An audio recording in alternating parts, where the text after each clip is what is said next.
সদস্য আছে চুতীয়াৰ জ্ঞাতি ডক্টৰ অমীয়া কুমাৰ ভূঞা ডাঙৰীয়া। এই চাৰিগৰাকী আমাৰ জ্ঞাতিক আমি এই বিশাল কাৰ্যসূচীৰ পৰা আমি প্ৰশ্ন কৰিব বিচাৰিছো, তোমালোক চুতীয়া হয় নে নহয়? যদি তোমালোক চুতীয়া নহয় আমাৰ আপত্তি নাই, যদি তোমালোক চুতীয়া হয় তেন্তে অসম বিধানসভাত সজোৰে আমাৰ দাবীটো উত্থাপন কৰি আমাক জনজাতিৰ মৰ্যাদা প্ৰদানৰ ক্ষেত্ৰত গুৰুত্বপূৰ্ণ ভূমিকা গ্ৰহণ কৰা। অন্যথা কিন্তু তোমালোকক চুতীয়া ৰাইজে নহয় ইতিহাসেও কিন্তু ক্ষমা নকৰিব। শ্ৰদ্ধা ৰাইজ আৰু বহু কথাই আচলতে আলোচনা কৰিব লগা থাকে, গতিকে সময়ৰ প্ৰতি আমি বক্তব্য প্ৰদান কৰিব।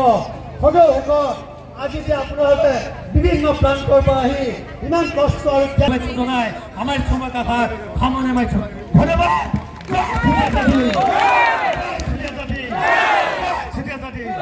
ধন্যবাদ।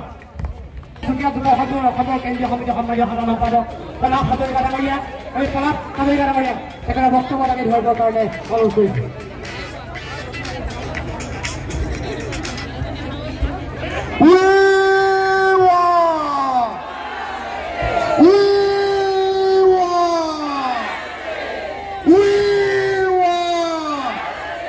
চুতীয়া জনগোষ্ঠীক জনজাতিৰ মৰ্যাদা লাগিবই, চুতীয়া জনগোষ্ঠীক জনজাতিৰ মৰ্যাদা লাগিবই, চুতীয়া জনগোষ্ঠীক জনজাতিৰ মৰ্যাদা লাগিবই।